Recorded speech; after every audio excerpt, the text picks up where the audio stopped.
Sarah Riley, NMLS 18007, and Patricia Johnson, NMLS 583004. Caliber Home Loans Incorporated, NMLS ID number 15622. Copyright 2017, all rights reserved. This is not an offer to enter into an agreement. Not all customers will qualify. Information, rates, and programs are subject to change without prior notice. All products are subject to credit and property approval. Not all products are available in all states for all dollar amounts. Other restrictions and limitations apply.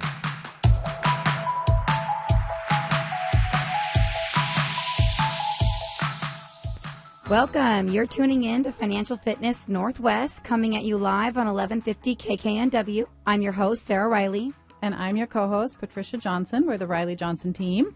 That's right. Thanks for tuning in this afternoon.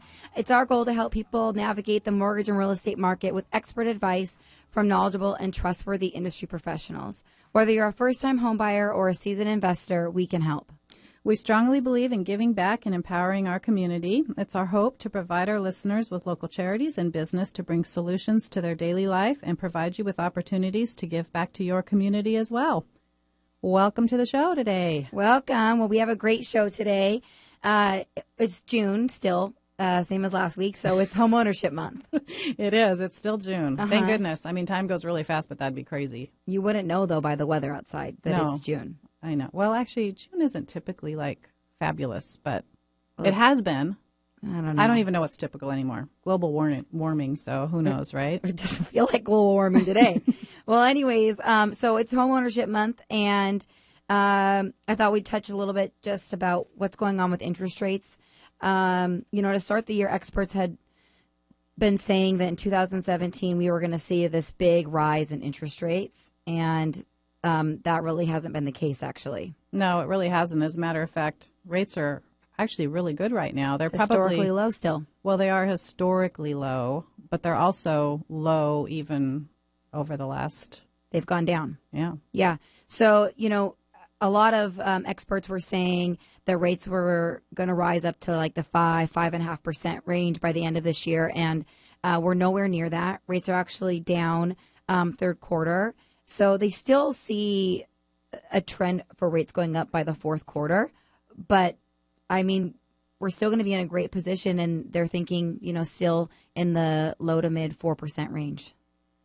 That's what the analysts are saying about rates. So that whole facade about rates going up because the economy is doing well. The economy is doing fantastic and values are going up, but rates are still really low. So it's time to buy a home. It is. It's a good time. And it's also a really good time to think about refinancing. A lot of people think, the refinance opportunity is over, but it's not because rates are great and lots of different reasons to refinance or consider it if you have debt to consolidate or student loans to pay off or. Well, a lot of people, if you bought your house even a year ago equity.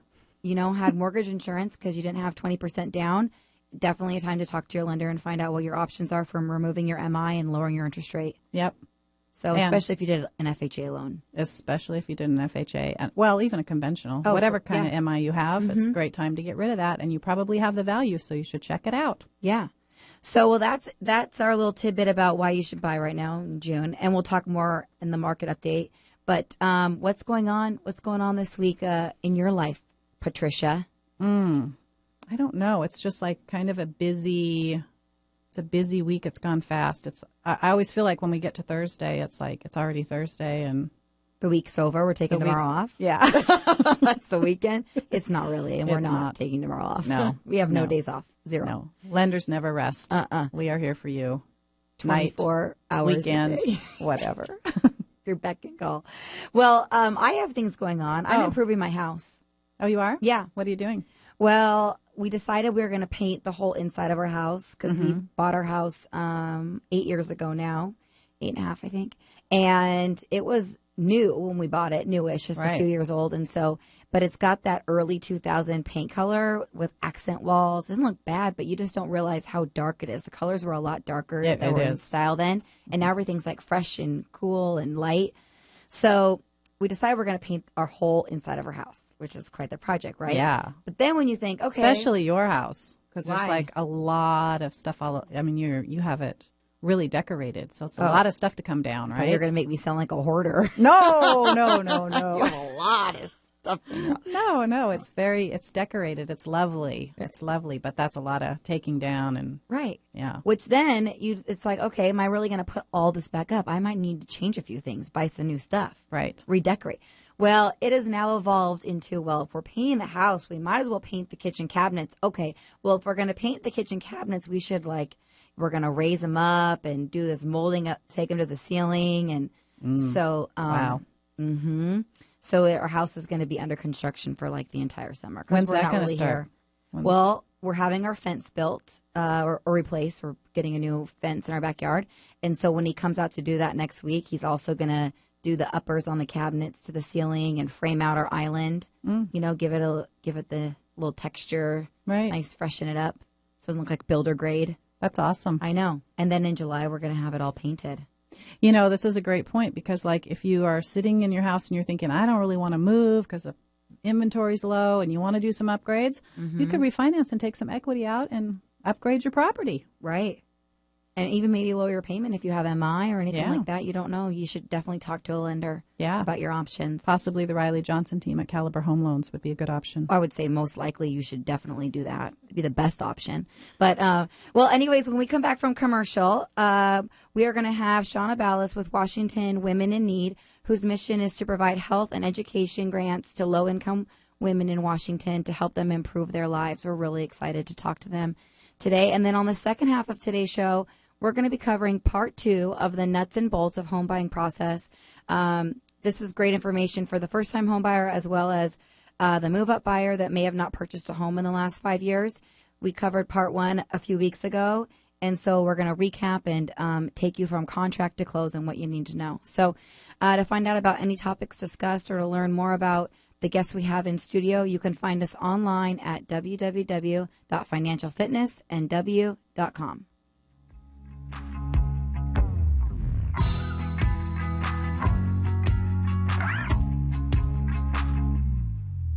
Are you intimidated by the seller's market we're in and unsure how to secure a home in a multiple offer situation? The Riley Johnson team with Caliber Home Loans has helped hundreds of buyers successfully secure the property of their dreams, even in this challenging market. A pre-approval letter from the Riley Johnson team carries more weight because we have the reputation of closing loans quickly with our state-of-the-art technology known as the ultimate home buying experience. To learn more about our premier service and technology to help you secure the home of your dreams, contact us today at Riley Johnson Team at CaliberHomeLoans.com or visit our website at RileyJohnsonTeam.com.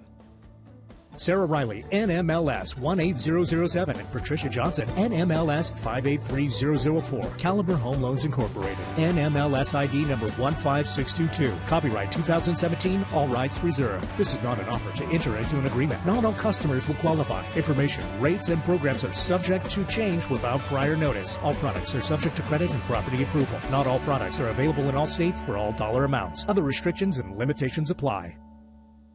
Washington Women in Need empowers women and their families to get out of the vicious cycle of poverty by providing grants for higher education, vocational training, and healthcare services.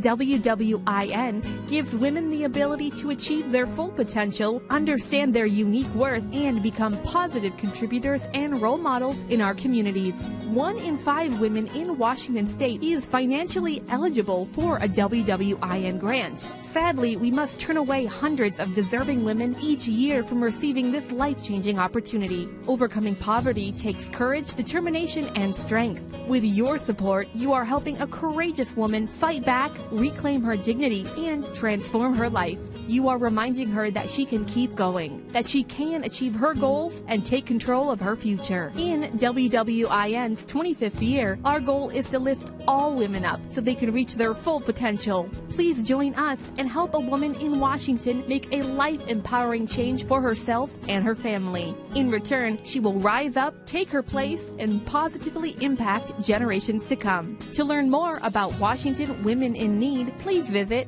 WWIN.org. On the path to good health and well-being? Alternative Talk 1150 is the station for you.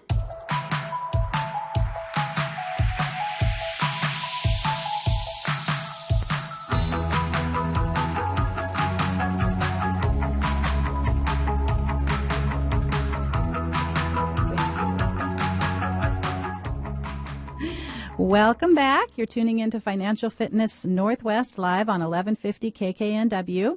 We provide our listeners with information from business professionals to bring solutions to your daily life and local charities to provide you with opportunities to give back to your community as well. And now in studio, we have Shaunna Ballas. Shaunna has vast experience in the private, public, and nonprofit sectors as a small business owner, school director, and fundraising professional. All of her experience has been focused on building and maintaining strong and effective relationships and creating opportunities to alleviate the lives of others. Elevate the lives of others. Shaunna has been at WWIN since October 2012. Shaunna lives in Snohomish with her husband and 4 children. She enjoys cooking, gardening, working with children, and expressing herself creatively through painting, clay, and mosaic. And also with our show today, we didn't previously introduce, but we're excited to welcome Tiffany Ruiz with WWIN. She's a WWIN grant recipient, and Tiffany is 25 years old. She recently graduated from Lake Washington Technical College with a degree in nursing, and her passion lies in pediatric nursing, and will be starting her first job as an RN at the end of the month. That's very exciting.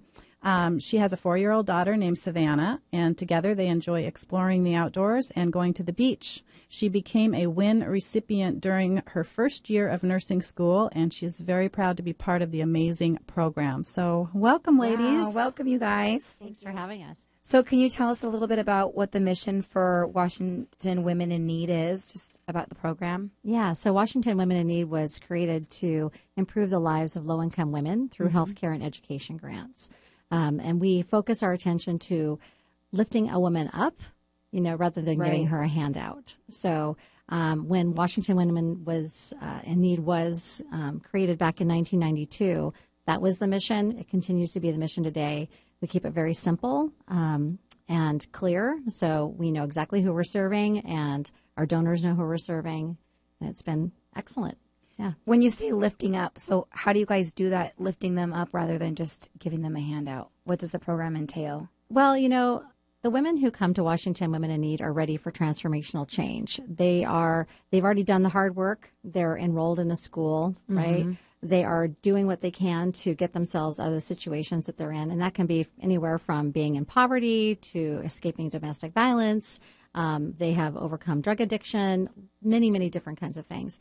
But they are ready to change their lives. They are already doing the hard work, right? And they don't need somebody just to give them a handout. They just need someone to give them a hand up. Right. So they can take the next step. Yeah, that's fantastic. Yeah, it really is.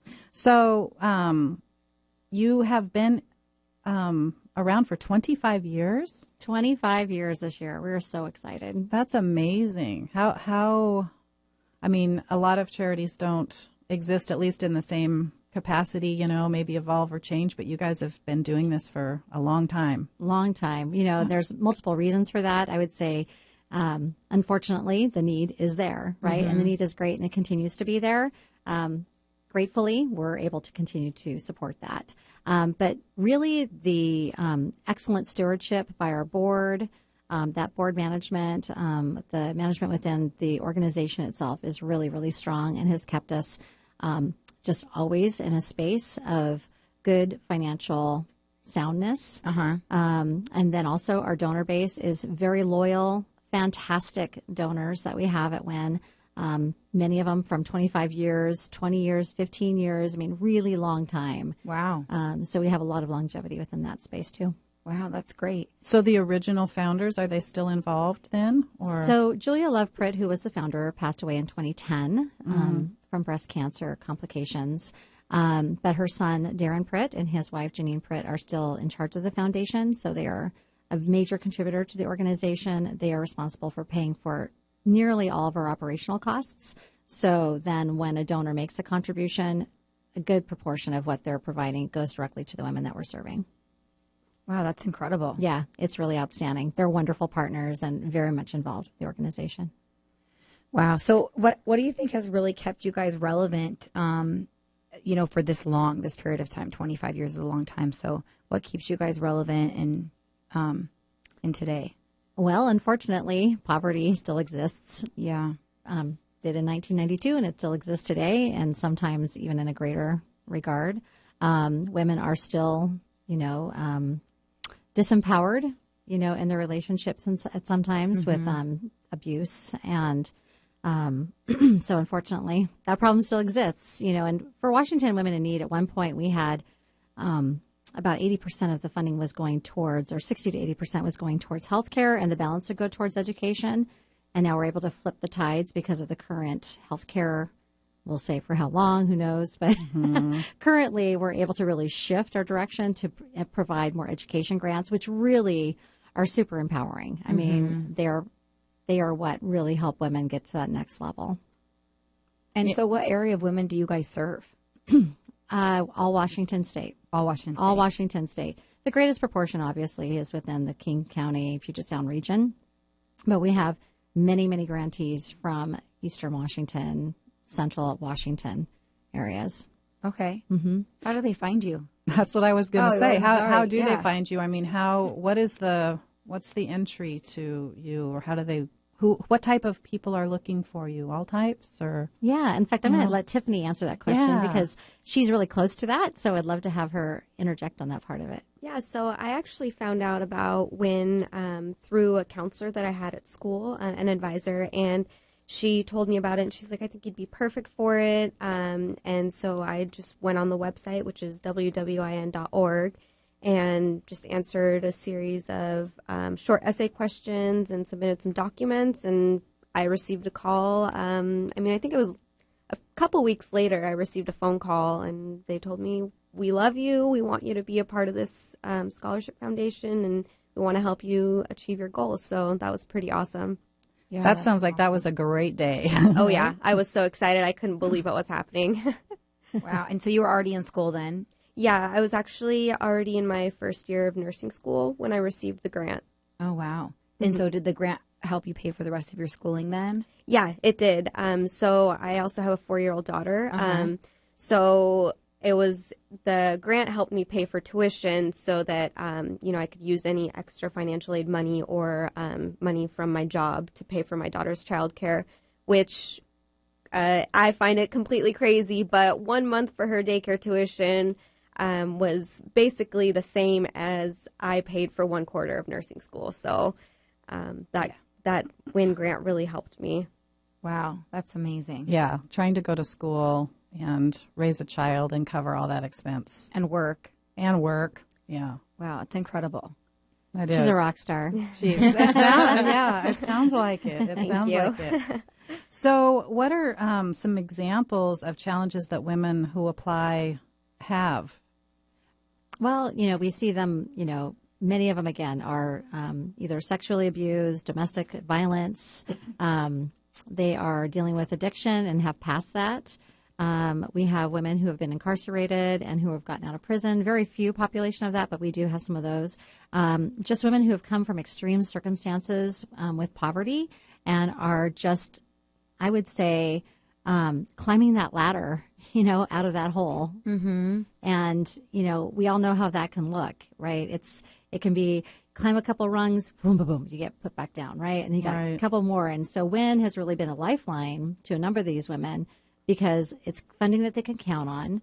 In Tiffany's case, she's a STAR scholar, so she was guaranteed funding for a few years where she didn't have to reapply. And that doesn't happen for all the women that we serve, but they are guaranteed for that year, right? So that's a big, huge relief for them. That's one less ladder rung that they have to climb up when they are getting out of that space and into their next venture in life and to expand their path and the path of their families. It's very exciting work. Kind of what I hear you saying then is there are some benchmarks. So when you get the grant, is it typically for a year and they have to be performing at a certain level with their education in order to continue to be funded? Yeah, absolutely. So they check in with us quarterly with their grades, let us know how they're doing. We have a program manager, Vinny. She is fantastic with our grantees. We really, I would say, develop really strong relationships with our grantees. They become part of a sisterhood within the organization. And we have an alumni site for them, so they stay in connection with each other. So it's just, a very embracing process. It's not simply, here's your money, and we actually go to the university or institution and give them the funding directly. So instead of just saying we've given it to them, bye-bye, have a good life, Right. you know, we want to stay involved. We want to see how they're doing. We want to see them succeed. And we love hearing how they're doing after their grants and after they've graduated. And, you know, it's excellent to see that. The start of a long-term relationship, I'm sure, right? Absolutely. And it probably helps breed more success, too, because you're not just giving them the money, but you're following up with them. They're held accountable, right, They to are get held more accountable. funding. So, they, you know, success rate's probably higher because of that. Yeah. We have about, I think it's around 80% of the women that receive a WIN grant are employed when they graduate from college. So Oh, wow. it's pretty fantastic. Nearly 100% of our grantees graduate from college. So, I mean, occasionally you'll have somebody who gets sick or an extenuating circumstance comes up where they're not able to do it. Though I would say the greater percentage, you know, when they come to WIN, they are ready, they are committed, they're determined, they're so courageous, and they just make it happen. Wow. Yeah. So what makes them, like, what are qualifying factors for these women to be able to be eligible for the grants? So they have to be at 148% of the federal poverty line. So there's financial benchmarks that they have to have. They have to show us that they have already been admitted to a college. So it's not, you know, here's your money. Good, now go find out where you're going to go to school. They have to already be in that process. Okay. They also have to be show us that they have clear goals, right? So they have essay questions. Tiffany mentioned that. They have essay questions. Shows that they have clear goals. They have a path to get there.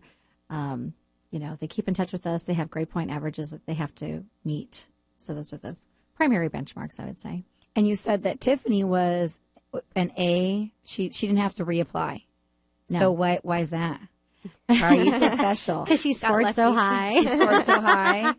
That's awesome. Yeah, well, we have a grant review process that we do twice a year, and a spring one and a fall one.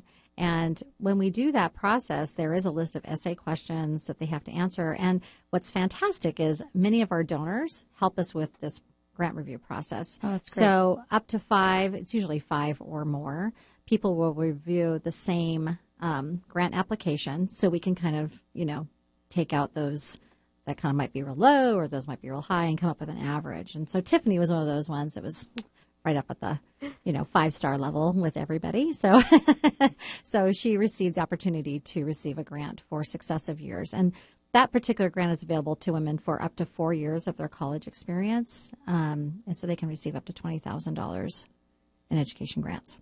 Wow. So how many women are you serving currently? Currently we have over, I think it's around 250 women that we serve. That's within a cycle, right? So we could have a group of STAR scholars and have 20 of them, and then we could have a new cohort of WIN grantees that can come in, and we might have anywhere between 50 to 60 in a year's time frame, so they're in that gap. Then we also have our healthcare grantees that cycle through on a monthly basis, right? So it's just, it kind of fluctuates a little bit, but it's around 250. Okay. And so with the healthcare, let's talk a little bit about that. What kind of healthcare are you providing, support are you providing for people? So for healthcare grants, thankfully, I mean, we're very, very fortunate at this point with the Affordable Care Act.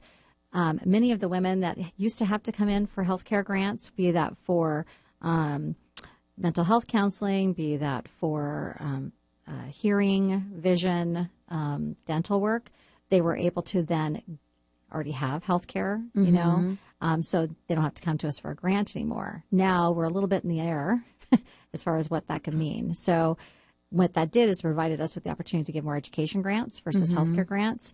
Currently, we still give about, I'd say it's less than 20% of our funding goes to healthcare. Those would be for dental. So a woman can get her teeth pulled, but she can't get a replacement tooth. So we would help her with that.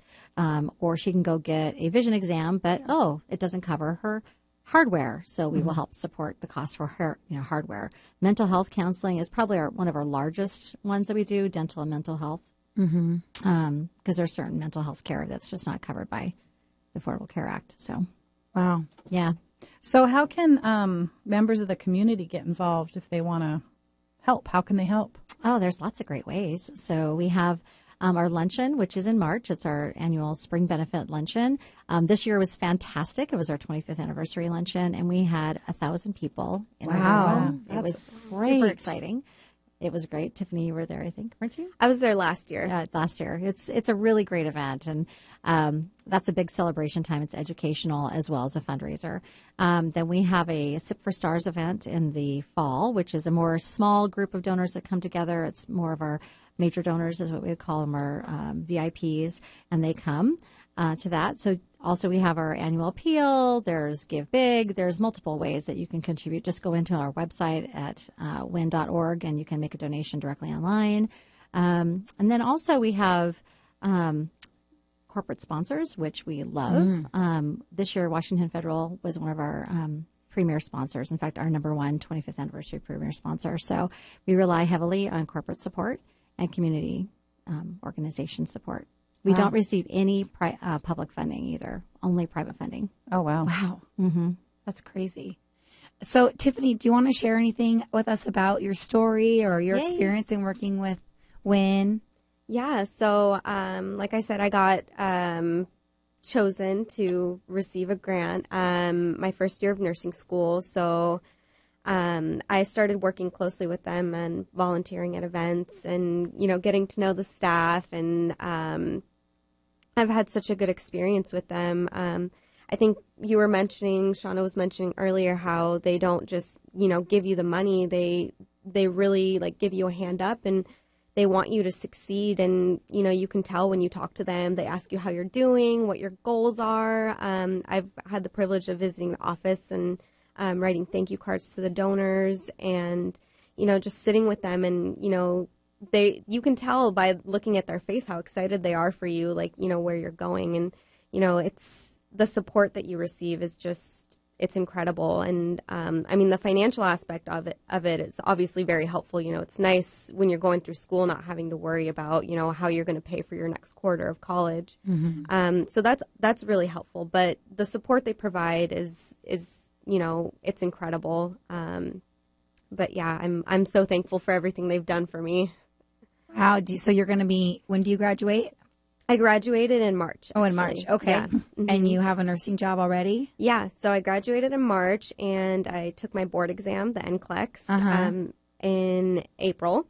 So now I have my job. It's going to be a home health agency working with pediatric patients. And I'm going to start at the end of this month. So yeah, I'm so excited to start working. That's so exciting. That is. Do you feel like you would have been able to accomplish this goal without the WWIN support? I don't think so.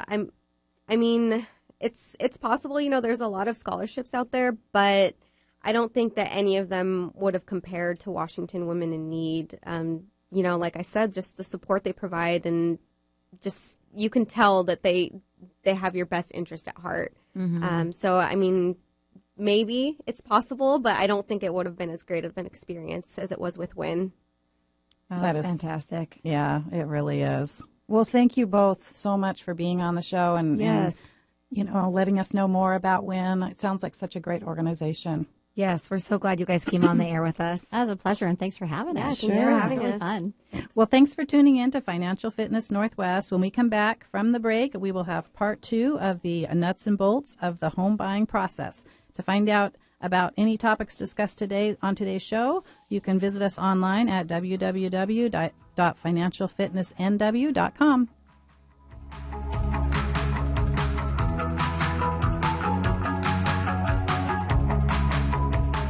Washington Women in Need empowers women and their families to get out of the vicious cycle of poverty by providing grants for higher education, vocational training, and healthcare services. WWIN gives women the ability to achieve their full potential, understand their unique worth, and become positive contributors and role models in our communities. 1 in 5 women in Washington State is financially eligible for a WWIN grant. Sadly, we must turn away hundreds of deserving women each year from receiving this life-changing opportunity. Overcoming poverty takes courage, determination, and strength. With your support, you are helping a courageous woman fight back, reclaim her dignity, and transform her life. You are reminding her that she can keep going, that she can achieve her goals and take control of her future. In WWIN's 25th year, our goal is to lift all women up so they can reach their full potential. Please join us and help a woman in Washington make a life-empowering change for herself and her family. In return, she will rise up, take her place, and positively impact generations to come. To learn more about Washington Women in Need, please visit WWIN.org. Are you intimidated by the seller's market we're in and unsure how to secure a home in a multiple offer situation? The Riley Johnson team with Caliber Home Loans has helped hundreds of buyers successfully secure the property of their dreams, even in this challenging market. A pre-approval letter from the Riley Johnson team carries more weight because we have the reputation of closing loans quickly with our state-of-the-art technology known as the ultimate home buying experience. To learn more about our premier service and technology to help you secure the home of your dreams, contact us today at Riley Johnson Team at CaliberHomeLoans.com or visit our website at RileyJohnsonTeam.com. Sarah Riley, NMLS 18007, and Patricia Johnson, NMLS 583004. Caliber Home Loans Incorporated, NMLS ID number 15622. Copyright 2017, all rights reserved. This is not an offer to enter into an agreement. Not all customers will qualify. Information, rates, and programs are subject to change without prior notice. All products are subject to credit and property approval. Not all products are available in all states for all dollar amounts. Other restrictions and limitations apply. Bringing good vibes to the Puget Sound and the world. Alternative Talk 1150. All right, you're tuning into Financial Fitness Northwest live on 1150 KKNW, where we help you navigate the mortgage and real estate market with expert advice from knowledgeable and trustworthy industry professionals, which today is the Riley Johnson team. We are very trustworthy. And knowledgeable. Absolutely. Yes. So to give you a little background about us and our mortgage experience, Patricia and I have a combined 22 years experience in lending. We're both senior loan officers at Caliber Home Loans. We have a consultative approach to lending. So we like to recognize our clients' needs first and find out the right mortgage solution and educate them throughout the process, which is far more complicated than it was just a few years ago. So we really, really, truly love helping people, whether you're a first-time home buyer, a move-up buyer, or purchasing your dream home. We've had the privilege to work with thousands of families to assist them in the financing of their home purchase or refinance.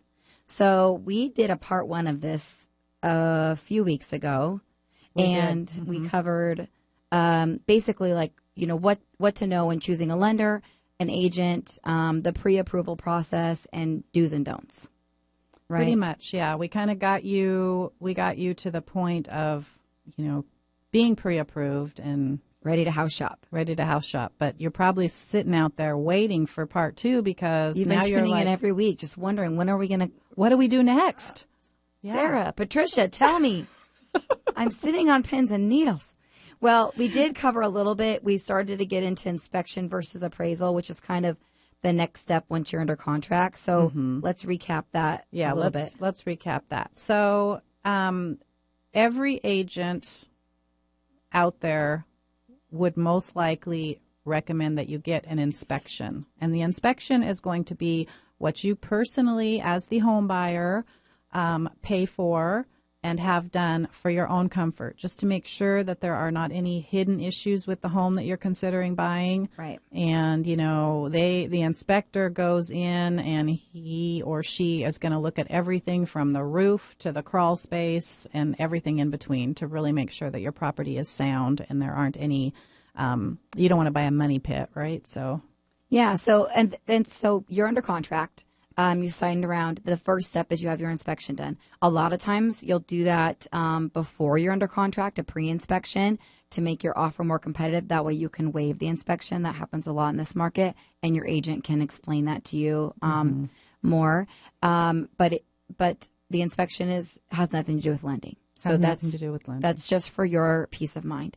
Then after you've got your inspection back and you've decided, yes, we're still going to buy this house, then we would order the appraisal, which assesses the value of the home. Exactly. Your lender is going to order the appraisal. That is not something you do. You order the inspection for yourself. The lender orders the appraisal for you and them, and that's what dictates the amount of money they're going to give you. That is the collateral that you are borrowing against, and your appraisal is going to be dependent on recent sales in a similar geographic area of similar size and age to the type of property that you are purchasing. Right. And so the appraisal is a part of your closing costs. And once let's go through like the process, and then we can touch on like fees and just give you a really clear picture. So you're under contract, you've had your inspection done, all looks good, you order the appraisal, and what is the next step once you send your contract over to the lender that's going to happen? You do pay for the appraisal up front, too. Just want to note that. Right, you do. But it's part of your closing costs. It is. It will show as a credit on your final statement, but you do pay for that up front. So you're going to get your whole entire application will be updated per the contract. You're going to receive all your disclosures, like some 40 pages, electronically that you're going to e-sign. If you're working with Caliber, that's how we do it. Yeah, that is how we do it. Some other lenders might make you print out all 42 pages and sign them. And scan them, and then you don't have a scanner, and then what do you do? You got to fax them. It was a fax. So, yeah, Caliber is really the best. So you're going to get your entire application package, your initial disclosures that you'll sign. So that's step one. Then you're also, at that point, because you're under contract, you can lock your loan. So that's something that you want to talk to your lender about. Interest rates are generally based on a 30-day lock, which is generally the amount of time your contract is through, is about 30 days, if not less in this market, because people are making competitive offers. Right. So as soon as you're under contract, that's the time to start talking about locking your rate. It is. And it's a good time. I mean, you should really, on a 30-day close or less, there's not a lot of time. I mean, if you're like a gambler and you're thinking, I want to play the market and see if the rate gets better or worse, I always like to tell people, here's the rate today, here's the payment, you feel comfortable with that, just lock it in, because it's always a lot more painful to find out that you have to lock at a higher rate and make a higher payment than you would have if you just did it. Right. And it protects you from the rate going up. If the rates went down significantly, you could float down one time. That's with Caliber. That's how we work. But really, the market's not fluctuating that enormously anyways. So you lock your rate in, your appraisal's ordered, and then when you get this whole application with all your disclosures from your lender, they're going to have all these numbers in there. And so I think it's good to go through. I mean, we do this at pre-approval, but go through all the numbers so that you understand what you're looking at and what your fees are.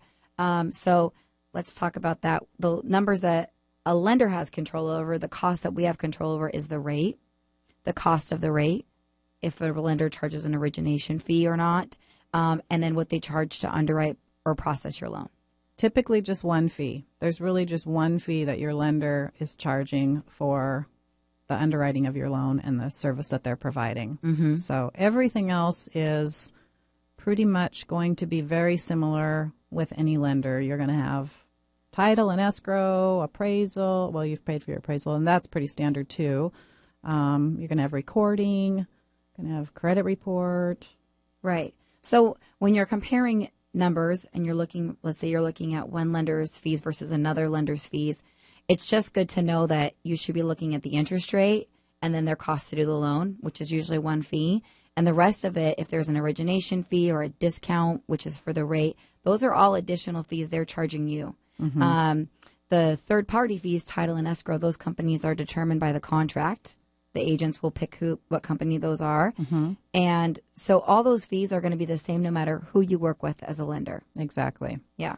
And then the next thing is prepaids. And I think that it's really important to talk about this because everyone thinks that's a cost of the loan. It is not a cost of the loan. Yeah. And quite honestly, it's a way that a lender can actually present fees to make their fees seem better than they actually are. But at the end of the day, there are laws that dictate how many months of taxes, how many months of homeowners insurance have to be collected, and we don't control what taxes and insurance are. The county controls your property taxes, and you technically control your homeowner's insurance rate because you get to shop and choose who you want. So if they don't have the proper amount included in your front end estimate, it will be included when you close. So Right. that will be a surprise. And we like to have good surprises instead of bad. So usually Absolutely. it'll be less, the same or less than what we quote. Right. We're always going to overestimate. So those numbers are not a cost of the loan. They are the amounts collected to pay your taxes and insurance for you each month. Your escrow account, which I think it's kind of good to kind of, what is your escrow account? First-time home buyers don't really understand what that is. It's basically like the neutral third party that money transfers between. So during the contract, you're going to give your earnest money to escrow. They're going to hold the money there. When you sign and fund at the end of the transaction, we're going to send our money to escrow, and they're going to fund the loan. It's for the neutral third party. No money passes through the lender. So escrow. And it's also your escrow account on your mortgage statement. You'll see, usually it's on your statement. It'll show you how much you have in escrows, which will fluctuate each month. But that's the account they use to pay your taxes and insurance when they come due. Exactly. Right? Okay. Exactly. I did a good job on that. You did really good. It seems like you know everything about escrow. Escrow, it does? Yeah. Oh. One other thing that sometimes first-time home buyers, I get this a lot, is like, well, when will I be coming to your office to sign my documents? Oh, yeah. You do not come to our office. You go to escrow and sign your documents there. We send the loan documents, the final documents, to escrow.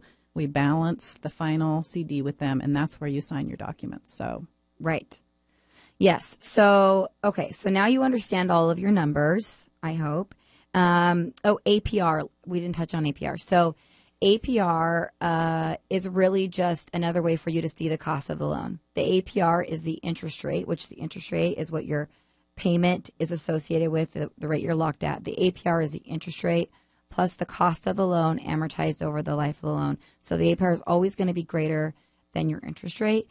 If your rate's 3% and your APR is 5%, then there's a lot of cost there. you need to call. You need to call another lender. So Yeah. there's something going on. Really, it's always going to be a little bit higher, but it's just another way to see your cost over time. It is. It's Yeah. sort of Just supposed to be a way to compare, but it is not the rate that you're actually paying on the money that you are borrowing. Right. So, days of interest. That's a part of your prepaids. I always like to tell first-time home buyers this because I think this gets them excited. So when you pay rent, you pay the first of the month before you've lived there.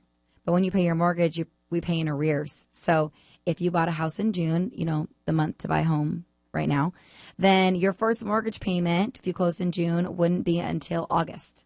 Exactly. So you don't have a payment in July. That's so cool. You get to live in your new house, enjoy it for the whole month, and you don't even have to pay till after you've done all that. Yeah, it's fantastic. It's exciting. But if you close in the middle of June, you're going to have interest for, close on the 15th, you're going to have 15 days of interest to the end of the month. If you close the end of June, you're going to have 1 day of interest. So It just depends on your close date. So, yeah. Yeah, that's right. Right? Mm-hmm. So do you want to talk about appraisal again? Like, let's say now your appraisal comes back and your loan, let's say it comes in high. Okay. Let's say it does. Hey, Sarah, my appraisal came in like $20,000 high. Does that mean I can borrow $20,000 more now? Oh my gosh, that's so fantastic. All that instant equity you have in your home. No, you still have to bring in the same amount. Darn it. I thought that would cover my down payment. I'm so sorry. But look you're already ahead of the game with all that equity. That's awesome. Can Great. I do a cash out refinance? Well, I guess you could 6 months after your loan closes. Well, really, the appraised value coming in high doesn't affect how much you borrow because the loan amount is based on the lower of the two, your purchase price or the appraised value. Exactly. So we don't get to change the purchase price or the cash to close based on the appraisal, but it is really nice to have all that instant equity. Right. And we see that a fair amount, actually. Yeah, and you got a good deal. You had a good agent. Exactly. Yeah. So if it comes in low, then what? That's not so pretty. That's a little bit less fun. So let's try it. So, hey, Patricia, I just got my appraisal, and it looks like it came in $20,000 low. So is the seller going to pay that for me?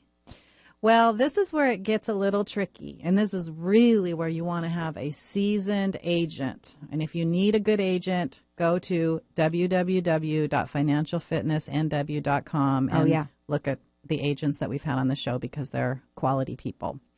But your agent is going to negotiate for you. There's a clause, and depending on how the appraisal is written up, really, it's kind of a conversation that you have with your agent before you actually sign your purchase and sale agreement, because you may have an escalation clause in there, and you're saying you are actually going to pay the extra money if it comes in low. Mm-hmm.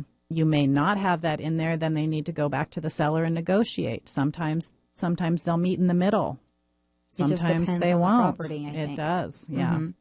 Mm-hmm. We just had someone just yesterday, actually. They are under contract now, but they were willing to pay up to $20,000 in a low appraisal. So you can cap it. You can say, well, if the appraisal comes in low, I'm willing to pay $20,000. That happens often. Mm-hmm. A lot of times they're waiving appraisal and paying no matter what it is, but you have to feel really confident about what the value is going to come in at and have liquid assets to be able to cover the difference. Not typically recommended for a first-time home buyer who may not be in a position to do that. You just want to, whatever your situation is, you just want to make sure that your agent is protecting you. Right. So, okay, appraisal's in, we're good, and now your loan's in underwriting. What does that mean? Well, what you've done prior to this point is you may have already gone through underwriting in some cases, but you would not have a property attached to that at that point. So when you go to underwriting after you're in contract, it is a final review with your collateral piece and your credit. Mm-hmm. And so what will happen is when the underwriter reviews everything with the property, they are going to come back with a final conditions list typically. So if your lender says that they need a few more things, don't be alarmed. You should expect that. Once your loan goes through underwriting, you're probably going to have some conditions to provide. Yeah, and it should be minor because if your lender did a good job for you, they got the majority of your things up front. So it's usually just some minor explanations of things. And usually minor. And if nothing, also you as the buyer, if you take responsibility and don't change anything with your situation. Don't go buy a car while you were shopping. Don't quit your job. Don't do any of those things. Typically, it's pretty easy. Right. I mean, if you don't disclose that you had a $25,000 gift and then it shows up on your bank statement, well, then that's going to cause a lot of things on your conditions list. Which is something that we just recently had. So just know that it some of it does fall back on you a little bit. But if you are upfront and you provide all your documentation and your lender does a good job for you, it shouldn't be. Yeah, it shouldn't be too difficult. It really, the more full disclosure you can be as a buyer with your lender, the easier it's going to be on you in the end, because 100%. Any of those things are certainly, workable, but we just need to know up front so we can do the proper documentation and make it less painless for you. Yeah, we don't like to have any surprises at closing. So nope. So then your CD, the CD goes out. That is your closing disclosure, which has your final numbers on it. We're gonna balance with escrow, send that out to you for you to acknowledge, and that once it is acknowledged, you can sign 3 days after receiving that. Yeah, which is a beautiful thing. So for those of you that maybe have bought a house, 10 years ago, 15 years ago, the closing disclosure has now replaced the good faith estimate and the truth in lending statement. Those two things are gone. It's now called a CD, or a closing disclosure. And it's something that in the past, when we had the HUD, you never saw that until you showed up at the table to sign. And in many cases, it was not what you had been told, which is sort of why the government stepped in and came up with these new regulations and forms. So now you see your final closing disclosure 3 days before you actually sign your loan document. So if you have any questions, reach out to your lender, and they should be able to tell you very easily what that is. Right. And then it alleviates scrambling at the end because you have time to set up your wire for your money for closing, right? Mm-hmm. And you're prepared when you go in to sign. And then your loan documents are sent to escrow, like we discussed earlier, and that's where you'll go in and sign your final documents. Most cases, you're going to sign at least a day before closing, your actual close date. So if you're closing June 30th, you'd sign the 29th. You'd go into escrow and sign. They send the documents back to the lender to review. Everything looks good. And then the following day, we would fund the loan. And if you're working with Caliber Home Loans in the very near future, you won't even have to go in and sign because we can sign electronically. So it's going to be, our whole digital mortgage process is going to be so awesome. It's going to be slick, especially for all you techies who travel all the time. Yep. Don't have to worry about it. So, and then your loan's funded and you get the keys. You're a homeowner. Yep. It's always good. You usually get the keys in the afternoon, so it's good not to plan to move in the day that you're closing. Maybe the day after. Yeah, that's definitely. Always handy. Go celebrate that night, and then the next day, pay someone to move you. Yeah, perfect. Perfect. So thank you guys so much for tuning into Financial Fitness Northwest. We're going to have a quick break. When we come back, we're going to just discuss what homeowners are willing to sacrifice to save for their next home.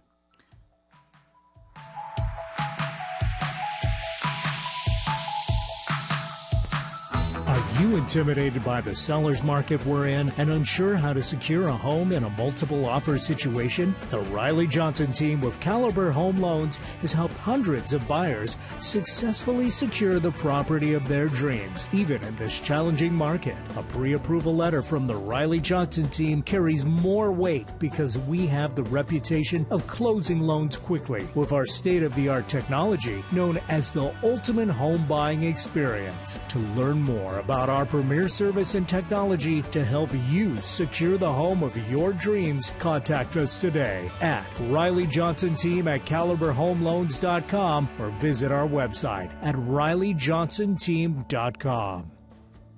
Sarah Riley, NMLS 18007, and Patricia Johnson, NMLS 583004. Caliber Home Loans Incorporated, NMLS ID number 15622. Copyright 2017, all rights reserved. This is not an offer to enter into an agreement. Not all customers will qualify. Information, rates, and programs are subject to change without prior notice. All products are subject to credit and property approval. Not all products are available in all states for all dollar amounts. Other restrictions and limitations apply.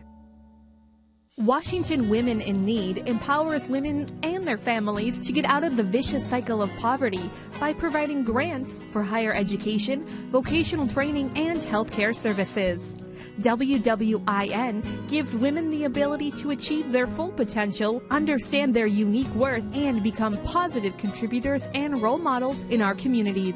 1 in 5 women in Washington state is financially eligible for a WWIN grant. Sadly, we must turn away hundreds of deserving women each year from receiving this life-changing opportunity. Overcoming poverty takes courage, determination, and strength. With your support, you are helping a courageous woman fight back, reclaim her dignity, and transform her life. You are reminding her that she can keep going, that she can achieve her goals and take control of her future. In WWIN's 25th year, our goal is to lift all women up so they can reach their full potential. Please join us and help a woman in Washington make a life-empowering change for herself and her family. In return, she will rise up, take her place, and positively impact generations to come. To learn more about Washington Women in Need, please visit WWIN.org. You found us. Maybe you've been guided to listen. Alternative Talk 1150. Welcome back to Financial Fitness Northwest, live on 1150 KKNW. It's now time for the Riley Johnson Team Market Update. We have dedicated to provide the tools you need to make informed decisions and how today's events in our local economy can affect your buying power. Now we are going to discuss what home buyers will sacrifice to save for their new home purchase. What is that, Sarah? Well, I was shocked to read this. No, not really. But 54% will sacrifice new clothes. I'm sure that was you were thinking, I would never do that. No, that's exactly what I was thinking. Like, I might have a shopping problem. Well, you would sacrifice it if you I would sacrifice it to buy a house. 100%, yes. 51% would not buy a new car. I think that's would just be smart. Pretty easy and smart. Yeah. Obviously, why would you go buy a new depreciating asset when you could buy a house? Why would you? I don't know. Right. Unless you had to. Yeah. 50% said they would sacrifice their social life. I guess when you have a house, you could just like have your friends over there to hang out. Yeah, it could save you a lot of money, actually. Right. Cook at home. Yeah, having them bring the booze. You're set. Yeah, right. Yeah. Or the Gatorade. Okay, the non-alcoholic beverages. Yeah, whatever you drink. Whatever your joy is. 44% give up traveling. Right. I think that's pretty easy. Mm-hmm. 36% said they would sacrifice on features in their home. Well, I think that's important because if you are not a homeowner and you want to get into a home, you need to maybe not set your sights. It doesn't have to be your dream home, your first home, right? Right. I think it's a learning process. Like you have this idea of what you want, and then you go out and see what your money actually gets you, and you do have to sacrifice them so that you can afford a home. Yeah, especially in this rising market. Right. this last one was really surprising to me. Go ahead. 17% will sacrifice on their desired location. It's so low. It's just surprising to me how low it is. Yeah. Like they're willing to sacrifice everything else, but very little are willing to sacrifice on where they want to live.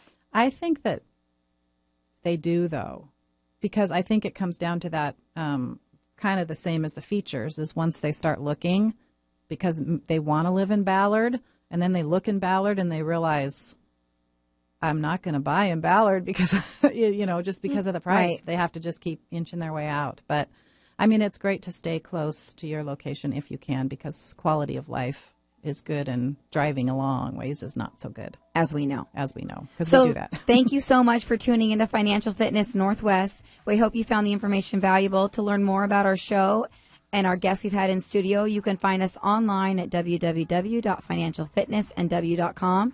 Please let us know if you have any questions about topics discussed. We'd love to hear from you. Thank you so much for tuning in. Talk to you next week. See you next week.